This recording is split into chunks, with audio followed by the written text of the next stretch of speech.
how long did it take you from starting in real estate and flipping couches, whatever you want your start point to be, to reach financial independence?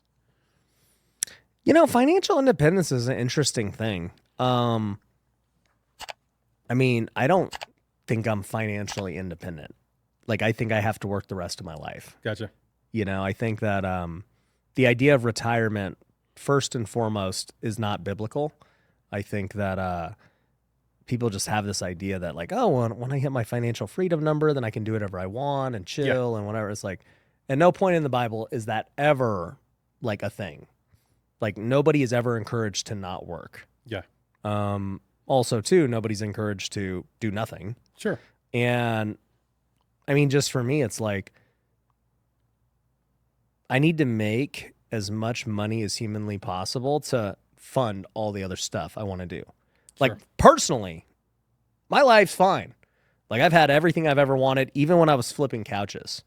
Like, I would have considered myself, if we're going off that term, like financially independent, like I'm just fine. Yeah. And, I think a lot of people look at financial independence, and maybe this is the way you're asking too, is like, do you have enough passive income to, cover your lifestyle? Is that the way you're asking it? Yeah. So the way I'm approaching it, and I totally agree, like I don't plan to ever retire like some people think of it. Yeah. Because I enjoy working. Yeah. Financial independence to me is enough income coming in from your investments to cover over your monthly expenses. Yeah. So even with that, right?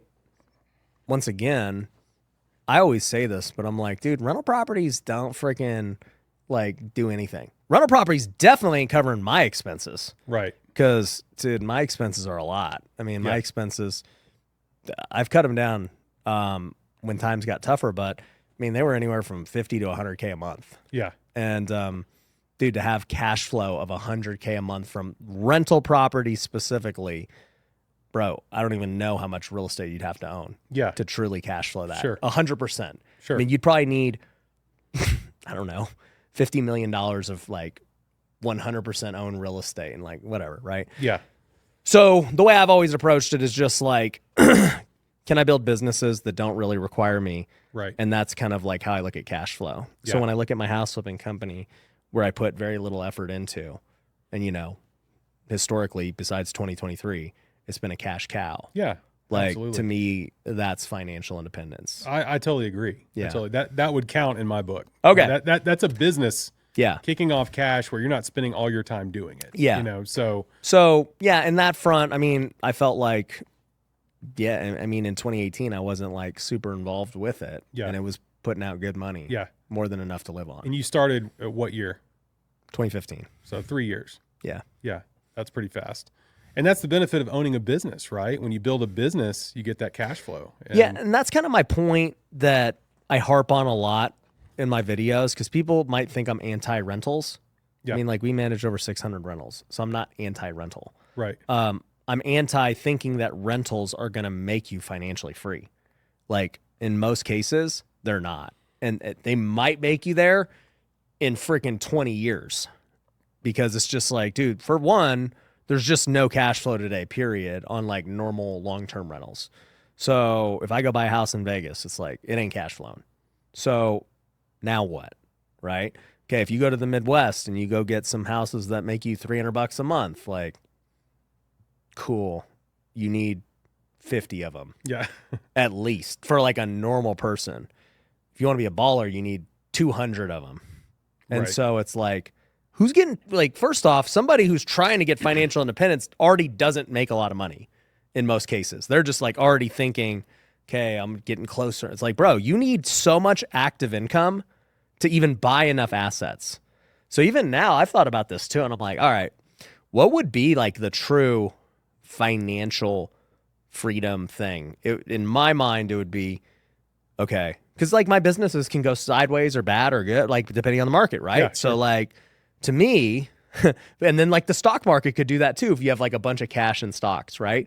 So I'm like, okay, the only true like safest thing is you can go get like 5% on your money right now, like in money markets and things. And so let's just say you had something else and actively investing it, so it's like 7%. So it's like, all right, what would I need? I would need like, let's just say 15, 20 million cash sitting at 5% Yeah. to kick off, $1 million a year to like really do that. To really cover all the expenses. Yeah, but then if you have a 10 million cash, 20 million cash, you're like it's not sitting there. Yeah. Because we all know we can make more than 5%. Right. So we're going to go actively put in. So then you're back in the same boat of just like actively doing crap. Yeah.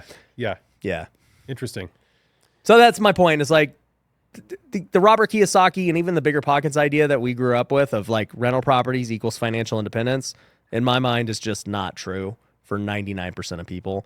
Building a business can get you there far quicker, far faster, and make you far more money. And by the way, maybe not a wholesaling business, but other businesses are worth way more than the rental portfolio would be worth. Yeah, I think the point you're making is that rental properties are one of the slowest ways. They are the slowest way. Comparing them to building a business or flipping or like we built up a rental portfolio using the BRRRR strategy. Yeah. And the thing that made my family financially independent was the millions in equity that we gained. When we sold that portfolio, moved that all into these vacation rental cabins. Yeah. The cash on cash return went through the roof, and we unlocked all that equity. Yeah. How long did it take? That took about 5 years total. And then during the 5 years of building it, would you say that you were living large? Oh, no. It was a total grind. Exactly. Absolutely. Yeah, it was a total grind. But 5 years is pretty fast. No, it is. My point is, like, when people buy, like you did it like the best possible way you could, right? And the point that you're making is something that I want to point out what I'm saying as well. The single families weren't making us enough to be even close to financially independent. Yeah. We just had barely. I felt like a lot of months it was just breaking even because of all the repairs constantly happening. Most times you're gonna lose. Yeah. And in the months where it wasn't, we had a few $1,000s. It's like, well, we've got, between $2 and $4 million of equity, and this is making like $50,000 a year profit. Yeah, the cash on cash was terrible. Yeah. The return on equity was terrible. Right. We had gotten all our cash out because of the BRRRR strategy, but the return on equity was bad. When we sold that, moved into vacation rentals, the cash on cash went way up. That made us financially independent. But we had to take that next step before that worked. But if we had just held the single family rentals, I wouldn't be nearly where I am right now with my own wealth creation process. So, but even with like my point too, what'd you do for the 5 years? How'd you actually make money then?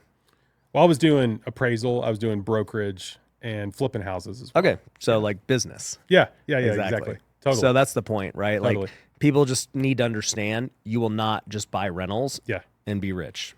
No, I think to supercharge the whole thing, you have to get your income up while you're buying your assets, right? There's no rich person who does not have high income. Right. And getting your income, and that's the thing that if you gloss over that, it's going to take you a long time to build wealth. Yeah. Because if you don't have any money to invest, it's you don't have that dry powder. They'll say, but Josiah, dude, I thought I could buy houses with no money. I could just take people's mortgages. I could just do I could borrow private money and do it's like, bro, whatever. Yeah, it's like you and I have both bought houses without our own money, but we also know you got to have reserves, right? You got to have reserves, and you kind of like have to live. Right. Yeah, you have to live and all that other stuff.